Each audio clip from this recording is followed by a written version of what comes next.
আসসালামু আলাইকুম everyone. Unique একটা ওয়েতে আলুর চপ কীভাবে তৈরি করতে হয় সেটা আজকের ভিডিওতে দেখতে পাবেন। ইনগ্রেডিয়েন্টসগুলো খুবই সিম্পল আর খেতেও দারুণ। তো আর দেরি কিসে, কথা না বাড়িয়ে শুরু করা যাক। ফার্স্ট অফ অল আমি চুলায় একটি পাত্র বসিয়ে দিয়েছি, যেখানে আমি কয়েকটা আলু নিয়ে নিয়েছি। পানি দিয়ে সেদ্ধ করে নেব।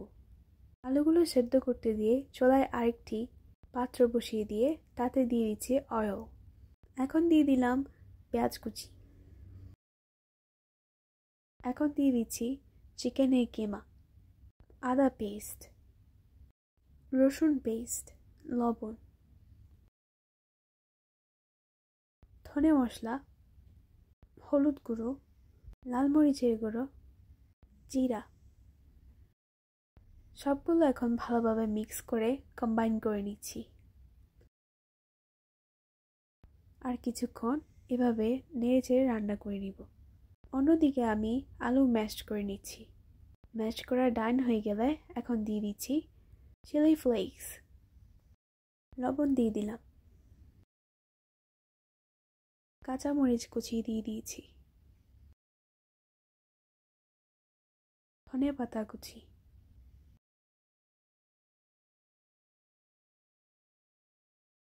পেঁয়াজ বেরেস্তা। এখন সবগুলো উপকরণ ভালোভাবে কম্বাইন করে আলুর একটি ভর্তা বানিয়ে নিব।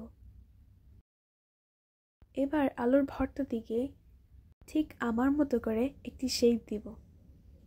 মনে রাখবেন মাঝখানে একটি গর্ত করে নিতে হবে, যাতে করে মাংসের কিমার মিশ্রণটা ভেতরে দিয়ে দিতে পারি। তারপর গর্তটা ভরাট করে দিয়ে এরকম গোলাকার একটি শেপ দিতে হবে। ব্যাস, আমাদের আলুর চপের শেপ রেডি হয়ে গেল। এখন চুলায় দিয়ে দেওয়ার পালা। চুলায় একটি পাত্র বসিয়ে দিয়ে এর মধ্যে অয়েল দিয়ে দিলাম। অয়েলটা গরম হয়েছে কিনা চেক করার জন্য আমি একটি স্টিক দিয়ে চেক করলাম। অন্যদিকে আমি একটি বেসনের পেস্ট তৈরি করেছিলাম পানি দিয়ে। সেখান থেকে আলুর চপের মিশ্রণটা তুলে নিয়ে তারপর অয়েলে দিয়ে দিলাম। এখন ভেজে নেওয়ার পালা। ও হ্যাঁ গাইস, বেসনের মিশ্রণটা খুব বেশি পাতলাও হবে না, খুব বেশি গাঢ়ও হবে না, অর্থাৎ মিডিয়াম। আলুর চপগুলো আমি উল্টে পাল্টে ভেজে নিয়েছি। এখন একটি প্লেটে তুলে নিচ্ছি। All done, let's enjoy guys. So guys, এরকম আরও ভিডিও পেতে আমার চ্যানেলটিকে follow, like, subscribe and comments করে পাশে থাকবেন। আজকে এই পর্যন্তই, দেখা হচ্ছে অন্য কোনো ভিডিওতে। আল্লাহ হাফেজ, আসসালামু আলাইকুম।